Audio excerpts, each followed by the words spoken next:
If your photo looks too dark and underexposed, and you want a fast fix without messing around with complicated sliders or heavy adjustments, this tutorial is for you.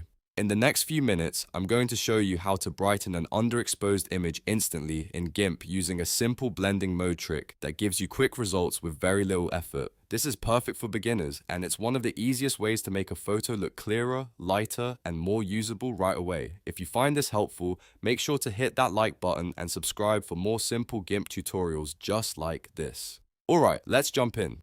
First, open your image in Gimp and look over at the Layers panel. The key here is to work non-destructively, which means we're not going to edit the original photo directly. Instead, we're going to make a copy of it so the original stays safe underneath. To do that, select your image layer and press Shift plus Control plus D. You can also right-click the layer and choose Duplicate Layer if that feels easier. Once you've duplicated the layer, you'll now have two layers in your stack. This is important because the top layer is the one we're going to change, while the bottom layer remains untouched as your backup. Now look at the top of the Layers panel and find the Mode dropdown. By default, it should say Normal. Click that dropdown and change it from Normal to Screen.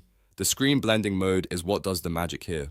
It instantly brightens the image by blending the light areas in a way that makes the whole photo look lighter without needing a lot of manual adjustments. As soon as you select Screen, you should notice your underexposed image become brighter right away. In many cases, that alone is enough to rescue a dark photo in just a second or two.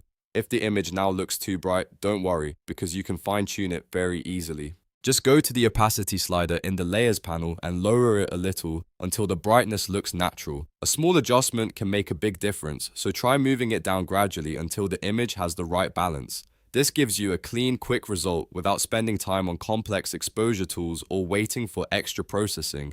And if the photo is still a little too dark after one screen layer, here's a great beginner tip: stack another one. Just press Shift plus Control plus D again to duplicate the layer one more time. Since the duplicated layer is also in screen mode, it will brighten the image even more. This is useful when you're dealing with a photo that is heavily underexposed and needs a stronger lift. You can keep the look natural by combining the second layer with a lower opacity setting, so you get brightness without making the image look washed out. The best part about this method is that it's fast, simple, and safe. You're not destroying the original image, and you're not relying on complicated corrections that take a long time to understand. This makes it a great technique to remember anytime you need a quick fix for darker photos in Gimp. So to recap, duplicate your layer, change the blend mode from normal to screen, and then lower the opacity if needed. If the photo needs more brightness, duplicate the screen layer again for an extra boost. That's the whole workflow, and once you try it a few times, it becomes one of the fastest edits you can do. If this Gimp tutorial helped you out, please make sure to like the video, subscribe to the channel, and turn on notifications so you don't miss the next quick editing tip. Thanks for watching, and I'll see you in the next one.